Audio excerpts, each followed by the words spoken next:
Witam wszystkich na kolejnym filmie z cyklu porównanie motocykli 125 w klasie premium, bo tak trzeba nazwać tą klasę.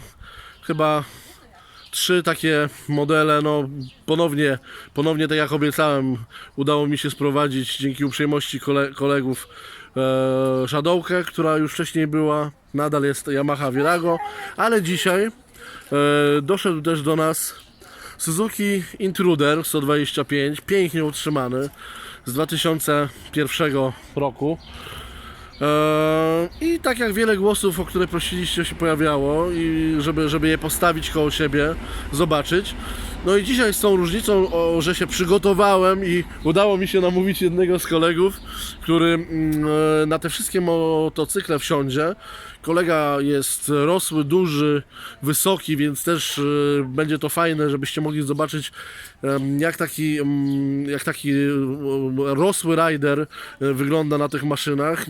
Nie jakiś, powiedzmy sobie, chłopak z gimnazjum, także że to będzie o tyle też ważne dla wszystkich, którzy szukają, bo są duzi, a chcą rozpocząć z motocyklizmem przygodę i szukają właśnie maszyny dużej, jak największej, a jednocześnie dalej na kategorię B. Może troszeczkę dzisiaj więcej na dzień dobry pokażę tego Intrudera. Tak jak wspominałem, jest to pięknie maszyna utrzymana, całkowicie w oryginale. No i co, pierwszy rzut oka to jego wielkość. Gabaryty są poważne. Jest to maszyna nieustępująca Shadowce. Tak jak widać, jeśli chodzi o może minimalnie na długość, ale za to ma parę takich innych gabarytowo większych rzeczy. Na przykład ma szerszy z tyłu błotnik, który wygląda jeszcze bardziej poważnie. Ma znacznie dłuższe, chyba najdłuższe w tej klasie, jak zauważyłem, tylnie siodło dla pasażera. No, co na pewno jest też jakoś tam zwiększa komfort dla osoby podróżującej z nami. Pozostałe szczegóły ważne to, że Intruder do 2005 roku, to musicie wiedzieć, czyli tak jak ten, jest w wersji 13,5 konnej. Potem po 2005 roku, nie wiedzieć czemu, Suzuki zdecydowało się zmniejszyć moc temu motocyklowi do 12 koni. No i odbiło się to na jego popularności w tej klasie, bo faktycznie nic mu nie brakuje, ani dźwięku. Jest wiele opinii, że ze wszystkich 125 Intruder właśnie ma ten dźwięk najładniejszy, najbardziej taki klasyczny, ale to przez to, że ma w oryginale wyprowadzone dwie rury i faktycznie ta fałka pod kątem zbliżonym do 45 stopni bardzo pięknie brzmi. Pierwsza też taka uwaga, jeśli chodzi o jego masę, chociaż odczuwalna ona, prawdziwa, rzeczywista masa jest troszeczkę niższa od Hondy, to odczuwalne przy podniesieniu tego motocykla, muszę wam powiedzieć, że jest, no, odczuwalnie jest cięższa. Wynika to z tego, że, tak jak już wspominałem, przy Virago, jeszcze raz to pokażę, żebyście to zobaczyli, bardziej na sztorc ustawione w górę tłoki powodują przeniesienie masy w górę troszeczkę i faktycznie ten motor jak gdyby pokazuje, daje nam odczuć, że jest cięższy niż w rzeczywistości. W przypadku Hondy Shadow, zobaczcie, jeszcze raz to chcę wyraźnie pokazać, ten przedni tłok leży praktycznie na ziemi i bardzo tą masę ciągnie w dół, więc przy podnoszeniu tego motocykla, co jest być może na przykład dla pań, które by się decydowały na te motocykle, ważne, bo łatwiej jest go postawić zwyczajnie do pionu. Taki jeszcze krótki rzut z przodu na te motocykle. No i też tutaj widzimy lagi. Mam wrażenie, i to jest chyba dobre, że jednak Intruder ma grubsze troszeczkę lagi od Shadowki i od Virago. Na pewno ma większą tarczę z przodu. Za to mamy zacisk jednotłoczkowy, a w Hondzie jest dwutłoczkowy. Nie wpływa to jakoś specjalnie na jakość hamowania. Obydwa te motocykle bardzo dobrze hamują. No i z zatrzymaniem ich, tak samo jak z tylnym bębnem, nie ma tutaj żadnego większego problemu. Z takich własnych doświadczeń wiem, że one pod względem takiej fizyki, hamowania bardzo podobnie się zachowują. Aczkolwiek Intruder nie robi tego przedziwnego cwańcyku, co robi Shadowka, o którym też wspominałem, do którego się trzeba przyzwyczaić, czyli Intruder nie dokręca sam kierownicą w zakrętach, a Shadowka to robi i robi to praktycznie każdy model Shadow w górę wyższy. Kolejna jeszcze tutaj różnica między Shadowką a Intruderem, no to oczywiście to, że Shadowka jest chłodzona już płynem, wodą, cieczą, co tam wlejemy, a Intruder jest silniczkiem na tej samej zasadzie jak Virago, czyli chłodzenie powietrzem. Teraz, jeśli mógłbym poprosić Cię, Paweł, po kolei, gdybyś wsiadł na Shadowkę. Kolega Paweł, ponad 1,85 m wzrostu na pewno. I proszę bardzo. Tak wygląda od tyłu.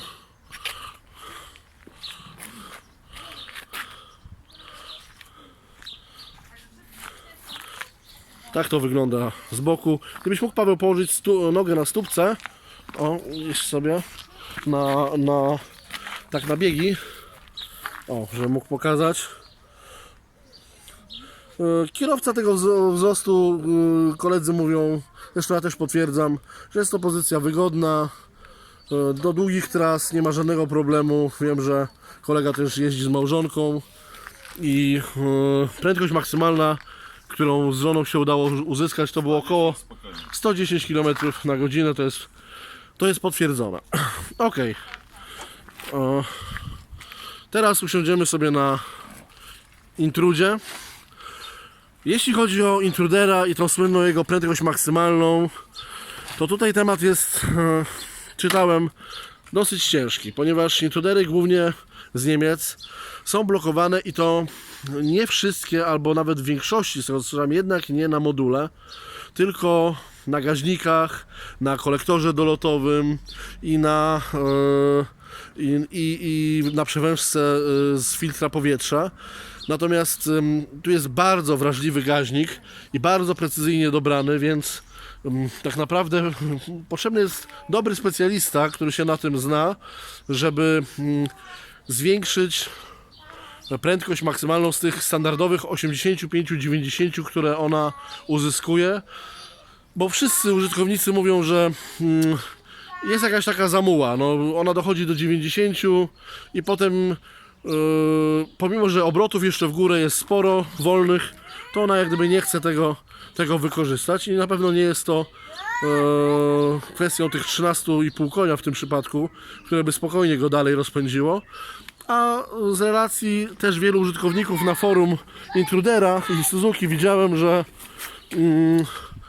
są takie aparaty, specjaliści, którzy potrafią tak ustawić, bo są relacje ludzi od Intrudów, którzy potrafią nimi jeździć około 110 na godzinę, też przy słusznych gabarytach Ridera, więc jest to do zrobienia, ale uwaga, na pewno nie jest to kwestia tylko i wyłącznie modułu, chociaż również może być to kwestia modułu. Wiem, że moduł około 300 zł kosztuje, ale można się zdziwić, że niewiele to pomoże w tym przypadku. Dobra.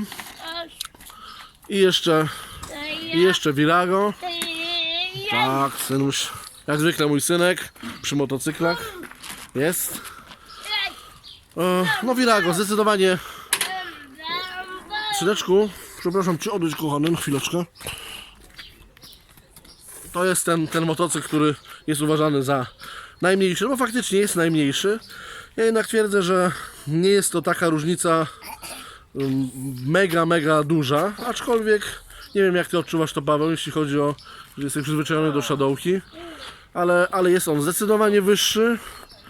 Na pewno ta masa odczuwalna jest jakby w nim też większa, tylko z tego względu, że ten silnik jest wyżej osadzony i możecie sobie spokojnie zobaczyć, jak to wygląda w rzeczywistości. Prosicie też o odczucia z jazdy, o to, żeby poopowiadać, jeśli chodzi o odczucia z jazdy. Moim zdaniem, i myślę, że tutaj siedzą koledzy na schodach i łącznie z Pawłem na motocyklu, jest taka, że wszystkie te 3 modele dają wielki fan z jazdy. Bez względu na osiągane prędkości, bez względu na głośność, na to, jaką mają moc, jak przyspieszają. To są motocykle, które dają dużo radości z połykania kilometrów i tak naprawdę wybór pomiędzy nimi to jest bardzo indywidualna kwestia. Trzeba się zastanowić, czy stawiamy na Hondę, czyli zdecydowanie najmocniejszy motocykl, zdecydowanie najszybszy i najlepiej rozpędzający się w tej klasie, czy idziemy w najbardziej może takie dojrzałe i ładne kształty, zbliżone do takich no już dużych cruiserów, bo Intruder jest taki można powiedzieć, jeszcze bardziej napompowany, szczególnie przez te filtry po 2 stronach, znaczy z jednej strony jest filtr powietrza, z drugiej strony jest atrapa, tak samo jak w Virago, tylko on ma to znacznie większe, kosztem prędkości, ale za to uzyskujemy tutaj piękny dźwięk w oryginale, bardzo wygodną tylnią kanapę dla pasażera, przepraszam, bo nikt facetów nie będzie woził z tyłu. Troszeczkę grubsze lagi, więc może to minimalnie grubiej, tak fajniej wyglądać, poważniej. Jeśli ktoś poszukuje tego rodzaju odczuć, doznań, no bo może być to dla niego ważne, a porusza się na przykład tylko po mieście, to Intruder jest na pewno bardzo wdzięcznym tutaj motocyklem pod tym względem.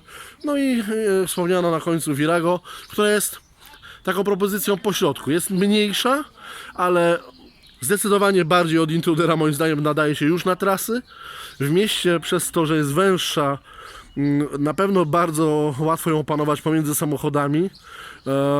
No i z drugiej strony też uważam, że jest bardzo ładnym, klasycznym motocyklem, nie odbiegającym tutaj od reszty, jeśli chodzi o design, o jakość wykonania. Tak jak wspomniałem na początku, jest to klasa premium. To są motocykle z najwyższej półki w tej klasie. W zasadzie dzisiaj nie robi się już takich motocykli, nie wykonuje się już w ogóle ich w taki sposób, bo jest to nieopłacalne. Zawsze będę to podkreślał, motocykle z tamtych lat wtedy projektowane były to motocykle, w których jeszcze ekonomiści nie kładli łap na te projekty. Tu wszystko jest lepsze, z wyższych półek, lepsze materiały, lepsze rozwiązania, wszystko postawione na trwałość. No i tak jak widzicie, są tutaj motocykle, które mają albo ponad, albo blisko 20 lat, a wyglądają niemalże jak salonówki i pewnie jeszcze długo będą służyły, czego życzę właścicielom. I tyle. Myślę, że jeśli chodzi o takie porównanie, na pewno będziemy wracać z czasem do tych motocykli jeszcze, bo bardzo dużo można o nich mówić. A dzisiaj plan był taki, żeby troszeczkę Wam przede wszystkim uświadomić i pokazać tego samego Ridera na tych 3 maszynach, jak to wygląda, jak on się też czuje, a Paweł tutaj mówi, że nie odczuwa jakichś diametralnych różnic, jeśli chodzi o te 3 motocykle. Natomiast tak jak mówię, jeszcze raz reasumując, Shadowka i w mieście, i poza trasą, i do 125 km na godzinę można ją dociągnąć samemu. Jak słyszymy, z partnerką 110 można podróżować. Intruder zdecydowanie najwolniejszy, nawet po zdjęciu blokady. Najmniej taki ochoczy, no też z tego względu, że ma dużą dosyć masę własną i wymaga bardzo precyzyjnego ustawienia gaźnika i wszystkich parametrów związanych z powietrzem i on dopiero wtedy idzie, więc wszelkie u niego rozregulowania, nawet najdelikatniejsze, odbijają się na jeździe. I to dobrze wiem, bo kiedyś remontowałem z kolegą taki motocykl innemu koledze i tam zjedliśmy na tym motocyklu zęby. No i Virago, tak samo jak Honda i Intruder, nieawaryjna, bezawaryjna i taka najbardziej wypośrodkowana, czyli dobre przyspieszenie, nie osiąga takich prędkości jak Honda, ale za to jest na pewno szybsza, lepiej przyspiesza od Intrudera i osiąga większe prędkości maksymalne, natomiast jest troszeczkę krótsza, troszeczkę węższa, bardziej delikatniejsza, no i to jest po prostu kwestia gustu, doboru indywidualnego. Także zachęcam do zapoznawania się z tymi motocyklami. To wszystko na dzisiaj. Lewa w górę. Dziękuję ślicznie.